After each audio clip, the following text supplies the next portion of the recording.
Chers amis internautes de votre site préféré www.vippeople.net, votre site d'information, nous voilà dans un nouveau numéro de 100% politique. 100% politique nag tey dafa dem seeti ji koo xamante ni kàngam la ci wàllu politique lu tax ñu ne kàngam la ci wàllu politique jaar-jaaram moo riche déjà avocat la de profession déjà am na parcours boo xamante ni dafa riche yàgg na ci opposition bi ba pare doon fi ministre yor fi ay postes yu bëre tey nag kooku lay ñëw seet si 100% politique pour waxtaan ak ñoom bonsoir maître Ousmane Ngom ñu ngi lay nuyu.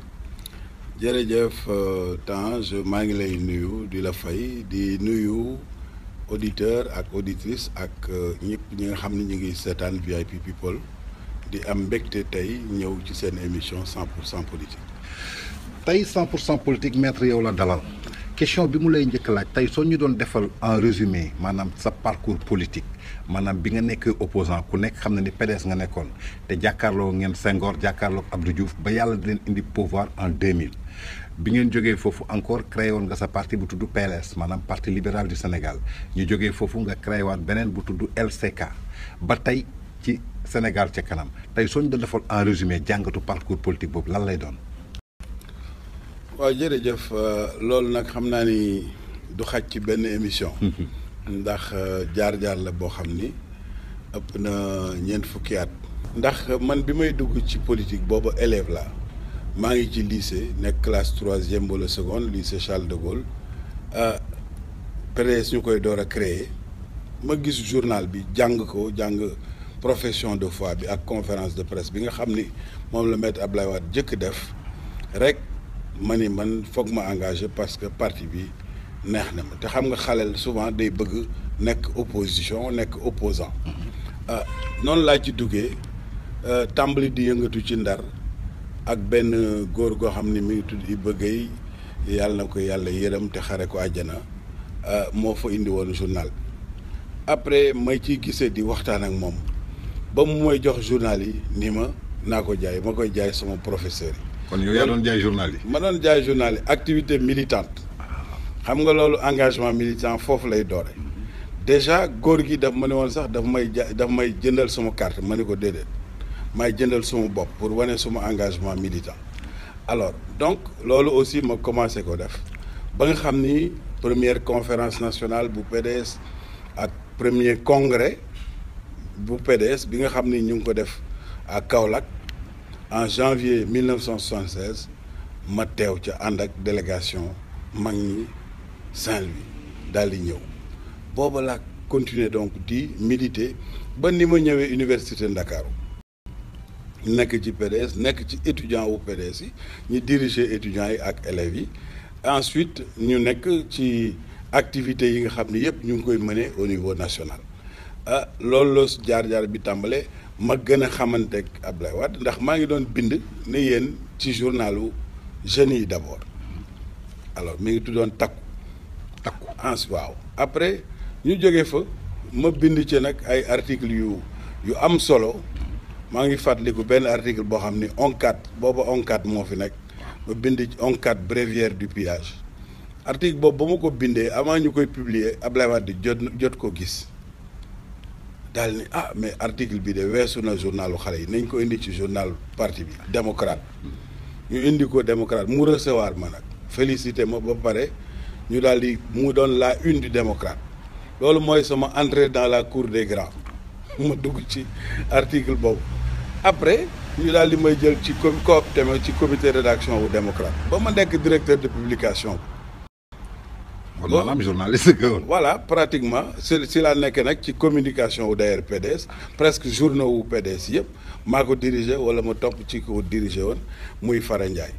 ma nekk secrétaire national à l'information à la presse après secrétaire aux relations extérieures donc nekk aussi membre de la direction nationale di dox nag nekk militant boo xam ni à l'université maa ngi xeex pour que parti bi am fa doole mais aussi à l'international ba ni ma fi jógee dem Paris donc foofu aussi ñu créer fa la première fédération du PDS à l'étranger di ko doxal ba di dem ci foyer yi Roubaix Courbevoie Lille Le Havre Rouen Mantes-la-Jolie wër province yëpp ba nga xam ni noonu lañ fa taxawalee donc PDS di xeex ci opposition bi ba dellu si Sénégal 1982 fin 82 83 participer ci première élection wu Abdou Diouf yooyu après ñu jóge fa mu tàngoon lool ñu jóge fa ak 1988 ak situation ba fi amoon xam ngeen ko. bu metti ñu def campagne bu méttee métti mais aussi ñu am une campagne populaire boo xam ni ñëpp dañu ni PDS moo gagné élection yooyu ñëpp a ngi fàttaliku déclaration wu président Mamadou Dia boobu ba nga xamee ni au lendemain des élections dañu jàpp ñun ñëpp ñu nekk Abdoulaye Wade tëj ñu ci kaso bi état d'urgence am fi ba procès ba ñëwee président Mamadou Dia daal di ni rendez au peuple son président. waaw loolu fii la ñu fekk. alors loolu muy loo xam ni jaar-jaar la boo xam ni bon 88 ñu tëj ñu foofu ba nawet bi dugg fa la ñu tabaskeek affaire yooyu yëpp ndax rek li nga xam ni yëngaloon nañ ko dëkk bi wala peuple bi boog jógoon na pour ni du nangu ñu confisquer la victoire populaire. alors ba ñu ca jógee ñu daal di seral maanaam Abdou Diouf waxtaan ak Ablaye Wade ñu indi jàmm sëriñ si aussi wax ci parce que kilifa diine yi toujours dañu mës a am rôle ci réew mi muy rôle boo xam ni régulateur la ñoom ñoo indi waxtaan boobu ba jàmm mu am ba ñu génn bon procès cour de sûreté de l'état beeg yooyu yëpp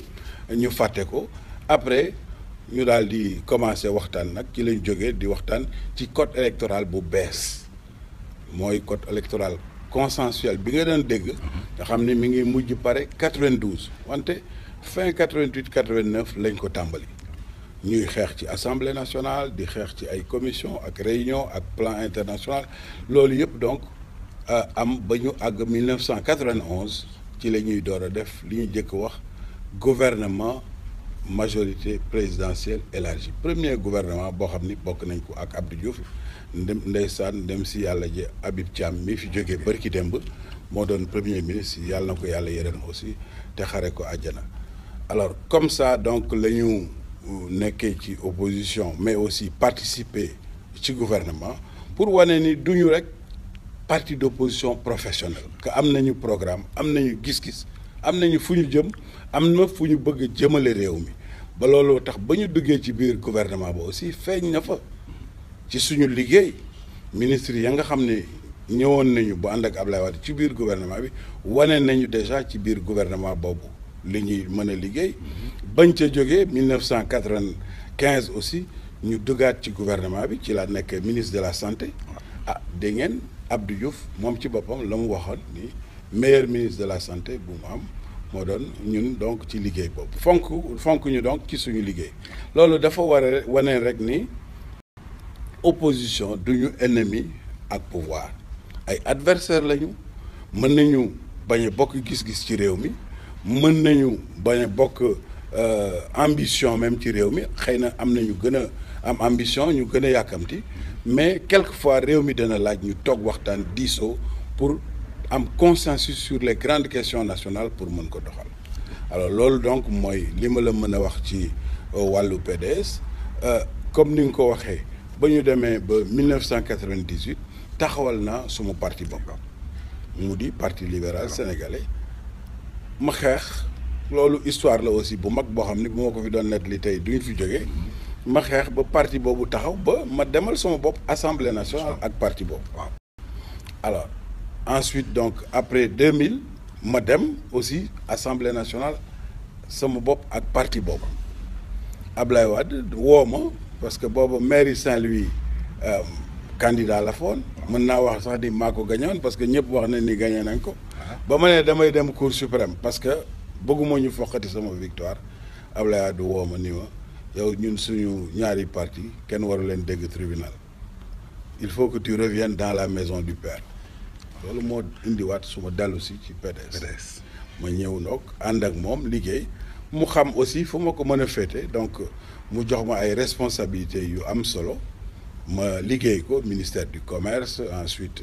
ministère de l'intérieur ministère de l'industrie ak yooyu yëpp ministère du travail sax moo jiitu woon moom laa jëkkee foofu alors donc ma liggéey ci gouvernement yooyu yëpp liggéeyal Sénégal donc liggéey boo xam ni yaakaar naa ni am na njëriñ en tout cas ci liñ ñi ñu wax. ñoo ko déggandoo yaakaar naa ne loolu parcours bu riche la yaakaar naa ne tey su ñuy wax politique ci Ousmane Ngom yaakaar naa ne am na ci jaar-jaar mais damay ñëw ci beneen question dañu gis ni que maître Ousmane Ngom dafa am benn façon bu muy defee politique am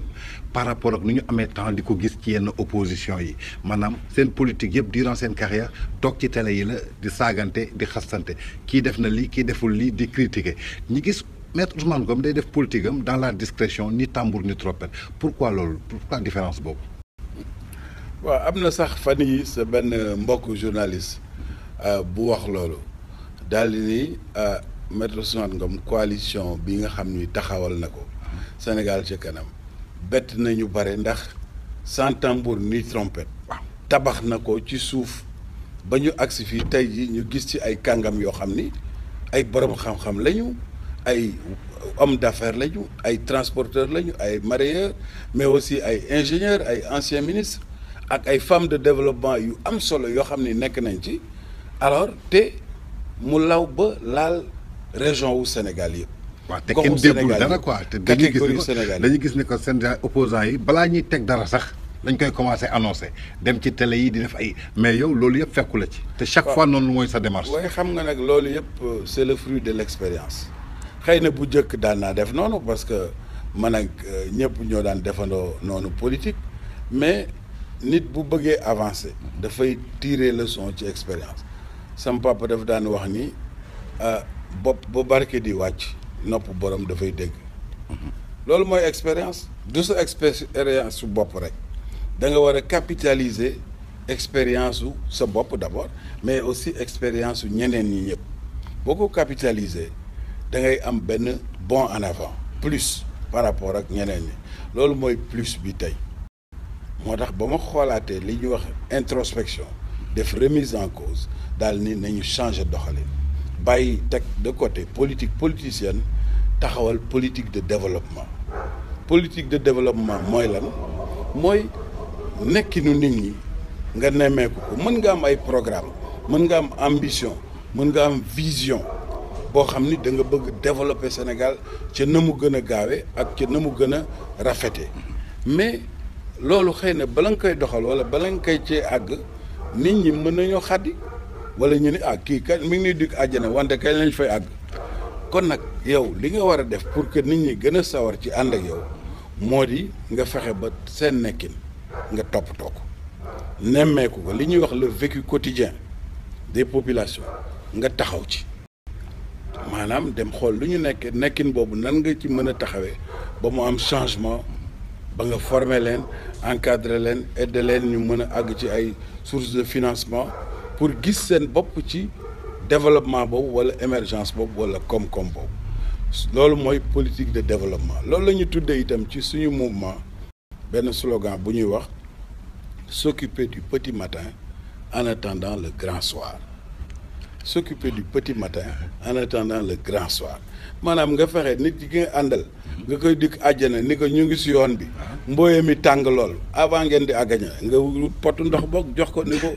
naanal tuuti mu gëm ni kat yoon yaa ngi ci yoonu àjjana wante boo ko bàyyee mu deew ak mar ak mbooye dafa naan day wàññeeku bàyyi la fa loolu moo tax nag ñun ñu taxawal loolu politique de développement boobu pour que nit ñi déjà ñu aider leen ci seen vécu quotidien en attendant ñuy àgg ci programme yu mag yi ak développement dëgg-dëgg alors loolu moom la ñu doxal donc ci suñu mouvement ba léegi ba nga xam ne jigéen ñi gis nañ ci seen bopp jeunes yi aussi gis nañ ci seen bopp parce que xam nañu chômage bi yaatu na bare na donc il faut nga delloo si espoir delloo si yaakaar pour que nit ñi xam ni mën na am changement du état rek mooy joxe emploi mais il faut que ñu am conscience ni ñoom mën nañu taxawal seen projet mais buñ leen jàppalee danañu am gis-gis pour taxawal seen projet li ñu bëgg am ci anam yëpp daal ci domaine yëpp loolu mooy donc première mission bi nga xam ne ñun assigné nañ ko suñu mouvement après deuxième mission bi nag ñu ni bu fekkee ni ñun dañuy xeex pour développement pour émergence pour koom-koom réew mi waruñu toog ba koom-koom boobu wala émergence boobu wala développement boobu tag wala mu capté wu rek ci benn groupe wala ay lobby wala benn région wala benn catégorie sociale dañu war a fexe ba développement boobu ak émergence boobu ak koom-koom boobu law ba dem ci région yi yëpp maanaam région yi yamunu de am na ay région yu am potentialité agricole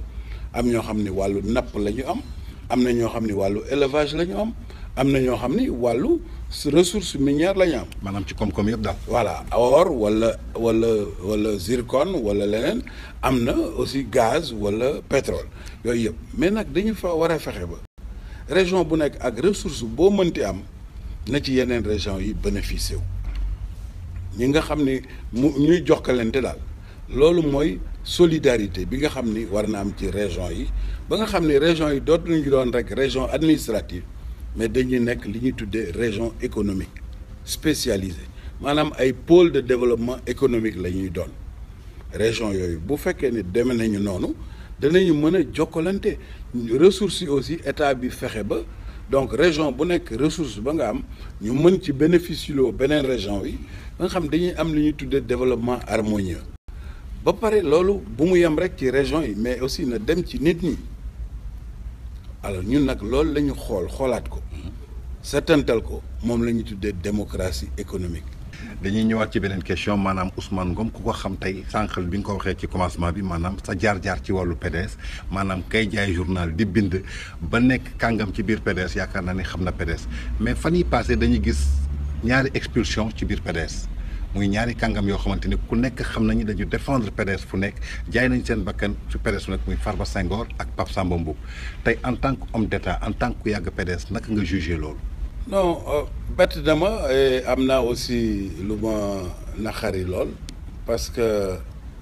ñooñu duñu rek ay kàngam wala ay militants PDS mën naa wax ni ay tuuru PDS lañu.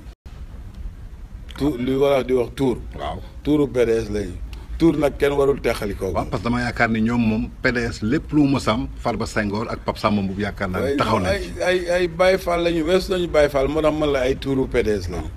loolu moo tax li tubaab doon wax am bu fekkoon ni PDS tey am na ruu wala am moo xam ni am bi ruu bi am na lu ci wàññeeku lu bare bare ndax waxuma man waxuma sama bopp et tout ça ak fi ma jaare yëpp wax nga ko mais wax sa mbaaxu morom du wàññi dara ci sa mbaax ñoom xam naa liggéey bi nga xam ni def nañ ko ak engagement bi nga xam ni am nañ ko ci PDS c'était des militants li ñu boole man ak ñoom mooy la fibre militante c'est du tout militant. est-ce que tey bu leen neexoon ñu def leen naqari comme man et tout ça ba ñu dem ba toog. mais fi PDS toll waruñu leen mën a dàq ci PDS ñoom bu ñu dàqewul kenn waru leen mën a dàq ci PDS. fi PDS toll nii. ak fi ñu nekkee ci opposant bi ak fi ñu bëggaatee jël réew mi est-ce que du wàññi seen doole. torop je crois que PDS kay li wàññi dooleem bari na lool lii mooy li mujj rek. mais Ousmane Ngom tey da nga am benn mouvement bu tudd Sénégal ci kanam ñu gis la yaa ngi dem législative ak benn coalition est-ce que mën nga ñu wax naka ngeen taxawee ak coalition boobu pour législative yi ñu jëm nii. waaw coalition bi comme ni nga ko waxee bett nañu bare parce que dañ ko tabax ràbb ko ci suuf fondement yi te defuñu bruit bu bare man sax def naa ay tournée wër naa daanaka goxi Sénégal yi yëpp bi ci mujj mooy tournée bi ma def Casamance ci mois d'avril bi nga xam ne def naa 15 jours ñaari semaine wër Casamance yëpp alors de Oussouye jusqu'à Vélingara ba même Tambacounda alors donc pour simplement dem ci Sénégal des profondeurs maanaam gis li ma doon wax sànq nekkinu nit ñi le vécu quotidien des gens ma bokk kook ñoom fanaan ci kër yi ci biir kër la plupart du temps maa ngi doon fanaan ci biir kër su ma ko demee hôtel rek dama amul pexe mais ci biir kër laa doon fanaan pour vivre ak nit ñi les réalités alors loolu lu am importance daan naa ko def d'ailleurs bu yàgg ak PDS def naa ko loolu noonu laa xamee Sénégal d'ailleurs parce que ñu xale yu bare tey ñu nekk Dakar wala Ndar et tout ça xamuñu Sénégal Dakar la ñu xam wala Touba wala Tivaouane jeex na mais yamul xamuñu yeneen goxu Sénégal alors avec la politique maintenant mën nga découvrir tout le Sénégal peut-être avec d'autres activités mais je sais qu'en tout cas avec la politique man ça m'a permis de découvrir tout le pays alors léegi nag redécouverte boobu laa doon defaat ak tournée yi nga xam ni donc def naa ko bi ma ko defee aussi ma gis ak liggéey bi ñu nekkee may waxtaan ak ñoom aller à leur rencontre ma gis ni ñoom souvent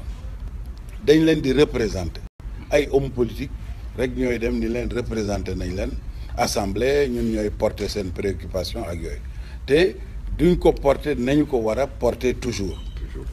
parce que li ñuy wax ni tungu ne du teew ngay natal ki nga xam ni kay moom mooy Demba moo la gën a xam ma Demba da nga war a ñëw bàyyi ko mu waxal boppam loolu ma tax ma proposé leen ni leen léegi ñun waxuñu ñun ñu ñëw nekk député parce que ku ne xam ne ni man du nekk député rek moo ma tax a jóg puisque nekk naa député man maa démissionnel sama bopp assemblée nationale. ñëw leen dootuñu leen représenté par ay hommes politiques mais ñëw leen yéen ci seen bopp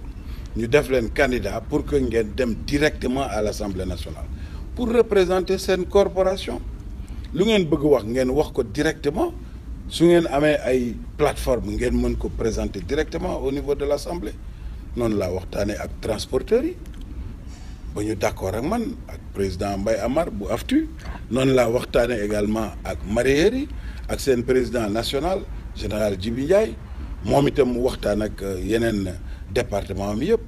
yu mel ni ki yaay Bayam Diouf ku ne xam na ko nga xam ni vraiment c'est une partenariat boo xam ni liggéey bi mu def non seulement dans la banlieue mais aussi dans la lutte contre l'immigration clandestine mais aussi dans le développement parce que aujourd'hui elle est la présidente nationale des transformatrices des produits halieutiques fii ba bitim réew mi ngi exporté ak di def yu nekk ak liggéey bi muy def ci formation jigéen yi ak formation xale yi ak yeneen femmes de développement ak ay ingénieurs yu mel ni ki Ibn Tamimi Sylla ou d'anciens ministres parce que exclure mo politique yi nag totalement parce que aussi xoram lañu ci aussi loolu moo tax am na ay anciens ministres yu ànd ak man yu mel ni ki le ministre d'État Khoureyssi Thiam wala le ministre Habib Mbaye ak d'autres ñoo xam ni ñu ngi ñëw dañu bëgg ñëw indi ñun un plus ci gis-gis bi ci liggéey bi ci lépp loo xam ni Sénégal dana ko jëmale kanam. da nga wax léegi le président Macky Sall dafa ñëw ba fii fekk si la nga doon allié tey ku nekk xam na ni président Macky Sall mooy président APR yow yaa jiite Sénégal sa kanam da nga wuy ji président Macky Sall en tant que président Sénégal boo xamante ni en tant que sénégalais da nga war a jàppale Sénégal wala da nga ko wuy ji en tant que président de APR. non non moom li mu ma demandé mooy ma wuy si ko en tant que président du Sénégal loolu la ma wax moo tax man la léegi daf ma ni Sénégal soxla na la warloo toog ci pegg bi daf ca teg ni du question politique. du question nee na du question politique mais question patriotique la réew mi moo soxla ku mel ni ki yow am parcours wala expérience bu mel ni donc du question politique question wu réew mi la question wu état la moo tax aussi ma wuyu ko loolu mosuma wax ni ñëwal APR. wax dëgg yàlla parce que ñoom dañu doon naan Ousmane Ngom dafa transhumé. voilà ba ngoog moo tax nag tey jii moo tax ma posé question moo tax nag tey yàlla àtte nañu ak ñoom. parce que ñu bare déjà yaakaar nañu déjà maa ngi xaw ma lan marron beige. waaw yaa ngi woon affaire quoi parce que nee nañu transhumé quoi comme transhumé. mais gis nañ ni tey ba léegi maa ngi nii ci bleu jaune am sama mouvement boo xam ni vraiment taxawal nañu ko ak coalition boo xam ni taxawal nañ mais loolu yëpp d'ailleurs waxtaan naa ci ak Macky Sall parce que man je suis koo xam ni. lu may def dama ci jiital d'abord ragal yàlla ak transparence parce que damay wax toujours ni su may def politique jaamu yàlla la si man parce que li ma ciy jiital mooy ma foi ñuy wax politique jëmul alaxira d'accord ma ak ñoom. parce que nee nañu. voilà politique moom àndul ak ragal yàlla. man nag d'accord ma ak ñoom. parce que dama ciy jiital ma foi. parce que damay def politique pour xettali ñi gën a sonn dimbali mes compatriotes yi nga xam ni faible nañu wala fragile nañu. donc intérêt général laa ciy jiital donc il faut que ma jiital ci ma foi ak valeurs yi nga xam ni ci lañ ma yar ku may diggaleel aussi ci politique loolu laa siy jiital. mais maître dañuy ñëwaat ci benn question dañuy gis ni que ce mouvement Sénégal ca kanam dañ ci gis ay amazone ak ay piliers religieux maanaam tey suñ ciy joxee benn exemple ku mel ni soxna Fat Bintou Diop prêcheuse bi nekk TFM gis nañ ko en pleine conférence mu taxaw ne amoon naa carte membre feneen waaye dama koy xotti jënd carte membre Sénégal ca kanam en plus ci diaspora bi gis nañu ay piliers religieux yu bëri ñu ngi ci biir mouvement bi lan mooy expliquer sa rapprochement ak ñoom. waaw mbiru yàlla la rek parce que mooy li ma doon wax léegi rek su fekkee ni da nga nekk ci dëgg yàlla moom moo la siy fekk loolu la ñuy wax tawakkaltu àla laay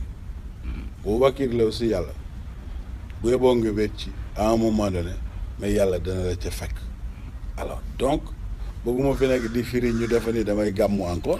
mais loolu loolu mooy résumé bi li ma la wax rek ni boo wakkiloo si yàlla fekk si la te nit yu dëgg yi yëpp aussi dañuy dem ba fekk si la parce que soxna Fatou Bintou bi ñu ko woowee si jigéenu mouvement bi ak coalition bi woo ko pour mu def conférence bi yaakaaruñu woon ni dana agsi foofu mais daf ñu gis suñu dëggu gis suñu taxawaay gis suñu pas-pas pour Sénégal jëm ca kanam mu dem ba ca biir moom ci boppam moo daanu leer daal di ni man daal lii ma gis doy na ma kon dinaa ñëw ànd ak yéen te acte boobu mu posé mais dafa li ñuy wax dafa def tache d'huile dafa am effet d'entraînement non seulement ici ci biir réew mi mais même à l'étranger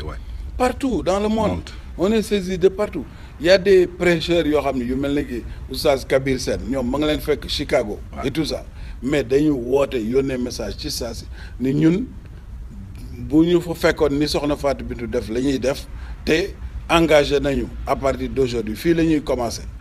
ci Amérique di campagne ba le temps yu ñibbisi ñeneen en Europe et tout ça fii ci biir réew mi nag waxi noppil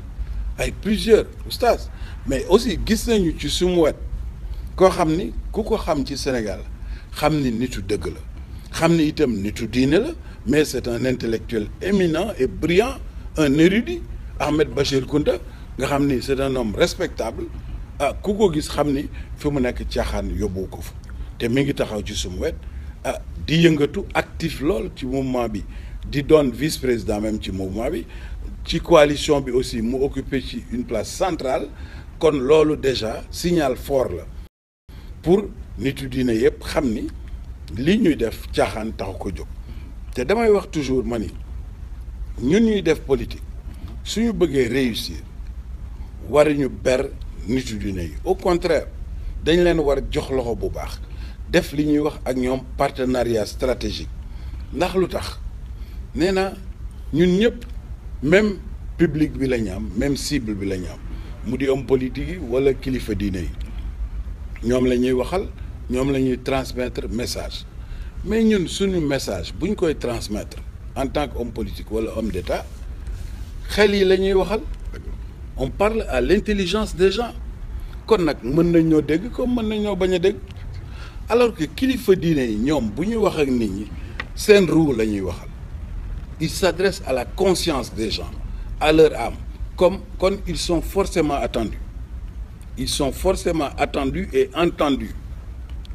ba nga xam ni dañuy dégg bu baax parce que day dugg ci réewu nit ñi dugg seen xol à partir de ce moment-là yow booy homme politique kay soo amee gis-gis tuuti nga bëgg sa message jàll mi ngi mel na ngay def publicité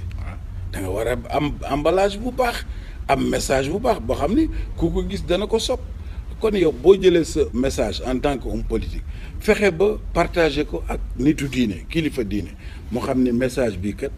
message yu progrès la message yu valeur la message yu dëgg la lënkaloo na ak diine mu jël message boobu en charge moom ci boppam mu koy transmettre defe naa ni message boobu foog mu àgg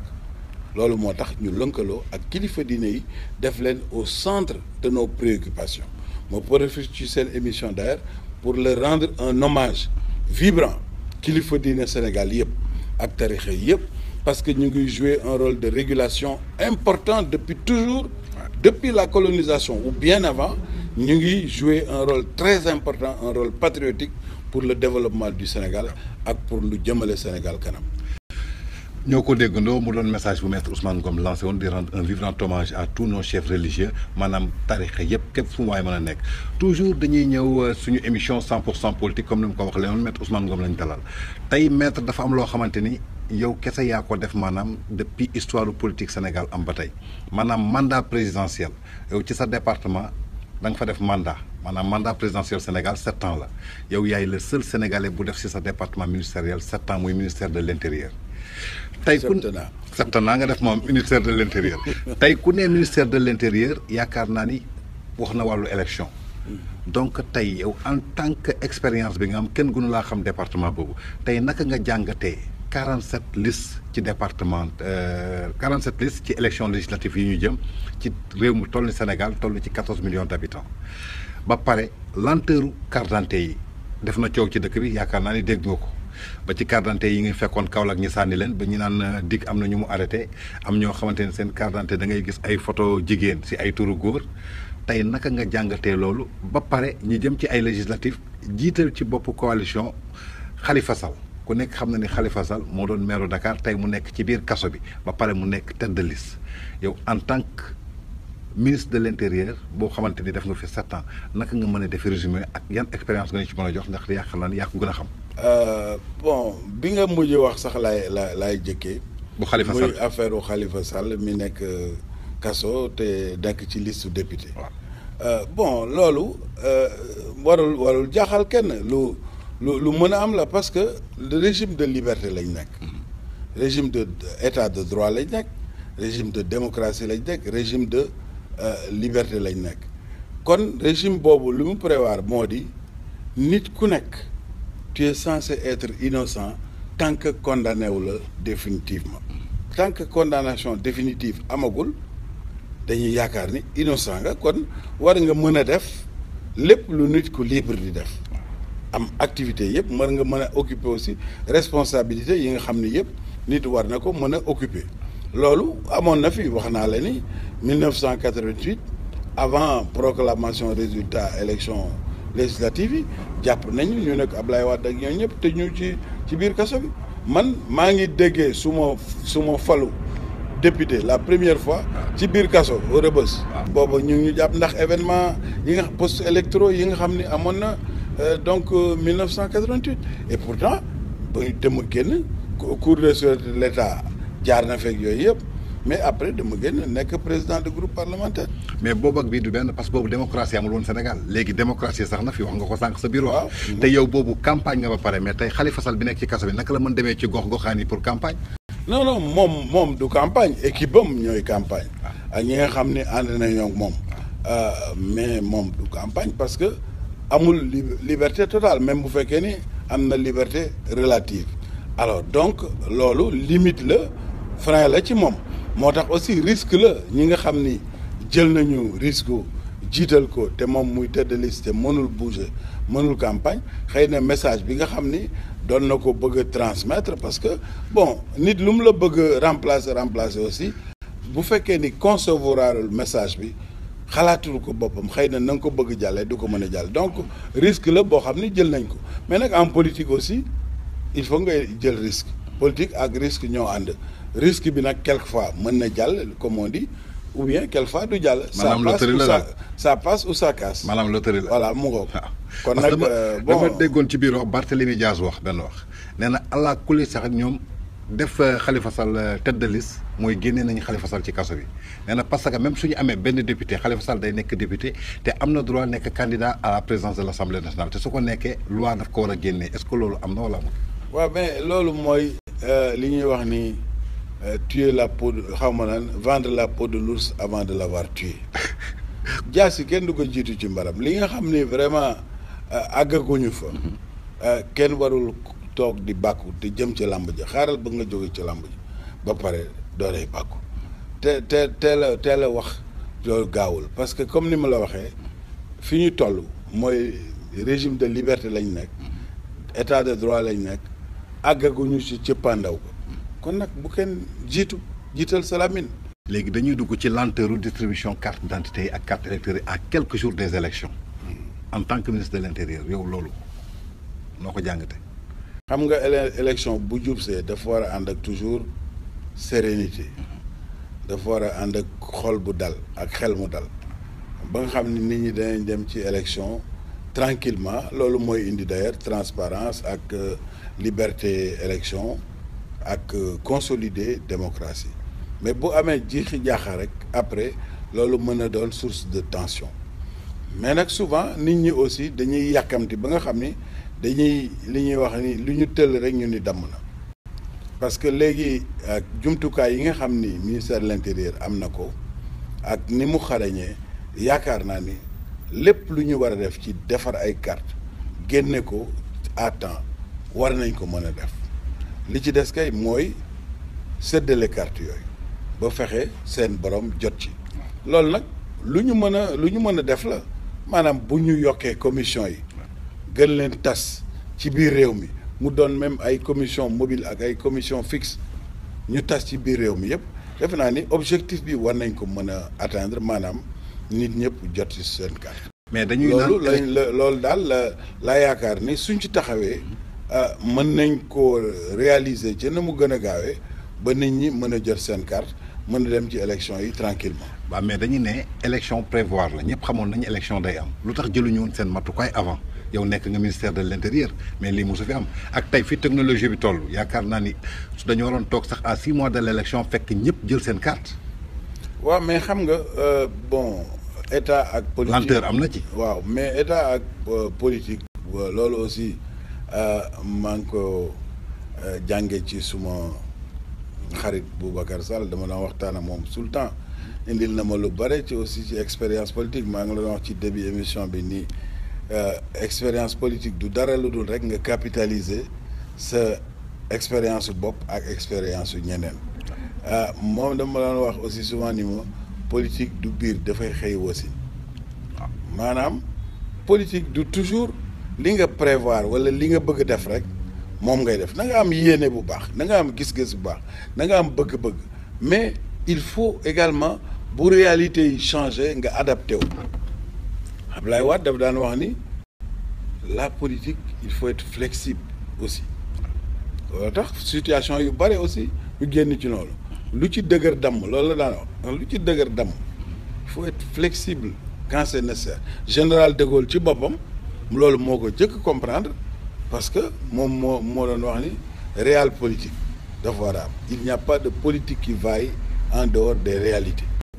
donc lii ñëw réalité bu bees la parce que li ko indi surtout moo di carte d'identité CEDEAO yu bees yi nga xam ni exigence CEDEAO la buñ fi defaroon yeneen carte Sénégal yoo xam ne dafa war a am 10 ans fii léegi déwén ñu ni CEDEAO foog ñu defaat carte dafay nekk ay 50 wala 100 de milliards yoo xam ni réew mi daf koy yàq daf koy ñàkk ñu war a defaraat yeneen carte yu bees gouvernement bi nag am yéene bu baax ak pas-pas bu baax pour ni nañ defar carte CEDEAO yi pour que déjà ñu dem ci élection yi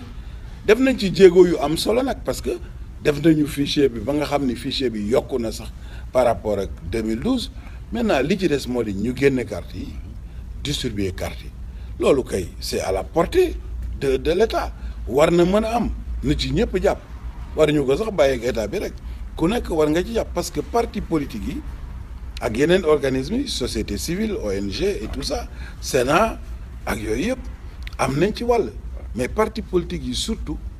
constitution bi moo leen ci jox wàll ak devoir parce que constitution bi ci boppam moom moo wax ni les partis politiques participent à l'expression du suffrage mais participer à l'expression du suffrage du rek dem élection jour élection yi mooy processus électoral bi yëpp war nga ci dugal sa loxo maanaam former nit ñi encadrer leen éduquer leen loolu moo taxoon bu jëkkoon école de parti am ak ay formation loolu aussi mission la yoo xam ni parti politique yi war nañ ci jouer seen rôle war nañ jouer seen rôle ci jàppale état bi itam pour que lii nga xam ni distribution de carte la ak commission yi ñu mën fexe ba parti politique yi aussi dugal ci seen loxo ni nga xam ne tey dugal nañu seen loxo ci biir bureau de vote yi ba am fa ay représentation yaa ngi koy wax léegi ni liste yu bare yi nan la ñu nar a def loolu aussi beneen point d'interrogation bu am solo la ndax nee nga am nga 47 listes 47 listes yooyu normalement bu ñu suivre rek à la lettre code électoral liste bu nekk war nga am benn représentant ci bureau de vote maanaam benn bureau de vote bu mel nii nga xam ni salle de classe la bu fa 47 représentants nekkee membre de bureau de vote yi yëpp nekk fa mu ëpp 50 déjà xanaa bureau de vote bi du classe boo gis 50 élèves lay def day fees kon électeurs yi nan la ñuy ñëwee voter xam nga loolu yenuwul maanaa. Maître Ousmane Ngom ñu ngi ci fin wu émission bi tey mën nañu xam lan mooy ambition Maître Ousmane Ngom pour le Sénégal au futur maanaam ñi ngi jëm 2019 élection présidentielle yaa ngi ñëw Ousmane Ngom lan mooy mbébétam